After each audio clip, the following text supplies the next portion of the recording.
जय श्री कृष्ण मित्रों, आज मैं आपको एकादशी की कथा सुनाने के लिए आ गया हूँ।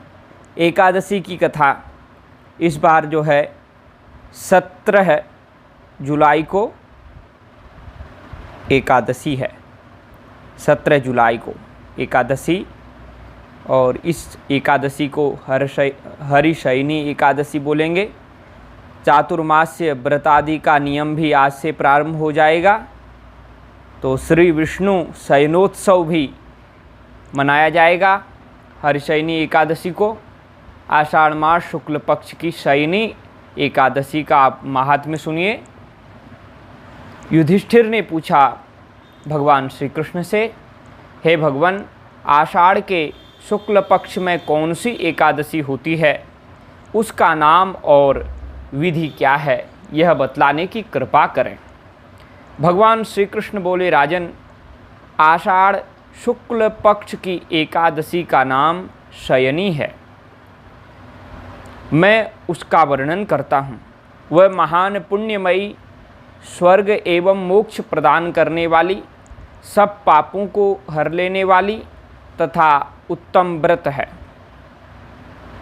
आषाढ़ शुक्ल पक्ष में शयनी एकादशी के दिन जिन्होंने कमल पुष्प से कमल लोचन भगवान विष्णु का यजन पूजन तथा एकादशी का उत्तम व्रत किया है, उन्होंने तीनों लोकों और तीनों सनातन देवताओं का पूजन कर लिया।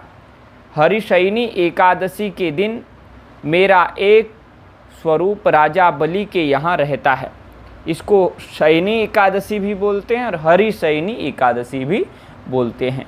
तो भगवान कहते हैं, हरिशयनी एकादशी के दिन मेरा एक स्वरूप राजा बलि के यहाँ रहता है और दूसरा क्षीर सागर में शेषनाग की शैया पर तब तक शयन करता है जब तक आगामी कार्तिक की एकादशी नहीं आ जाती। अतः आषाढ़ शुक्ला एकादशी से लेकर के कार्तिक शुक्ला एकादशी तक मनुष्य को भली भांति धर्म का आचरण करना चाहिए। जो मनुष्य इस व्रत का अनुष्ठान करता है वह परम गति को प्राप्त होता है। इस कारण यत्नपूर्वक इस एकादशी का व्रत करना चाहिए। एकादशी की रात में जागरण करके शंख चक्र और गदा धारण करने वाले भगवान विष्णु की भक्ति पूर्वक पूजा करनी चाहिए। ऐसा करने वाले पुरुष के पुण्य की गणना करने में चतुर्मुख ब्रह्मा जी भी समर्थ नहीं होते।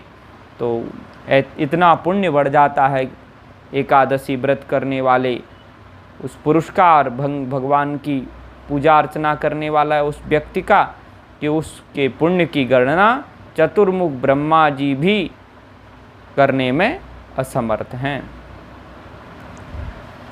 तो राजन, जो इस प्रकार भोग और मोक्ष प्रदान करने वाली सर्व पापहारी एकादशी के उत्तम व्रत का पालन करता है, वह जाति का चांडाल होने पर भी संसार में सदा मेरा प्रिय होता है। चाहे वो चांडाल ही हो, लेकिन चांडाल होने पर भी संसार में सदा मेरा प्रिय करने वाला है। जो मनुष्य दीपदान, पलाश के पत्ते पर भोजन और व्रत करते हुए चौमासा व्यतीत करते हैं, वे मेरे प्रिय हैं। चौमासे में भगवान विष्णु सोए रहते हैं, इसलिए मनुष्य को भूमि पर शयन करना चाहिए। सावन में साग, भादों में दही और कुआर में दूध और कार्तिक में दाल का त्याग कर देना चाहिए। श्रावणे वर्जयेत् शाकं दधि भाद्रपदे तथा दुग्धमास्वयुजि त्याज्यम कार्तिके द्विदलं त्यजेत्। श्रावणे वर्जयेत् शाकं दधि भाद्रपदे तथा दुग्धमास्वयुजे त्याज्यम कार्तिके द्विदलं त्यजेत्। अथवा जो चौमासे में ब्रह्मचर्य का पालन करता है वह परम गति को प्राप्त होता है। राजन, एकादशी के व्रत से ही मनुष्य सब पापों से मुक्त हो जाता है। अतः सदा इसका व्रत करना चाहिए। कभी भूलना नहीं चाहिए। शयनी और बोधिनी के बीच में जो कृष्ण पक्ष की एकादशियां होती हैं, गृहस्थ के लिए वे ही व्रत रखने योग्य हैं। अन्य मासों की कृष्ण पक्षी एकादशी गृहस्थ के लिए रखने योग्य नहीं होती, इसलिए शुक्ल पक्ष की एकादशी सभी करनी चाहिए। और ये हरिशयनी एकादशी है, तो इस हरिशयनी एकादशी का व्रत करना चाहिए। फिर कल 17 तारीख से ये होगी, तो आप लोग इसको ध्यान से श्रवण करें। 17 तारीख से हरिशयनी एकादशी है। बहुत बहुत धन्यवाद। जय श्री राधे। हर हर महादेव।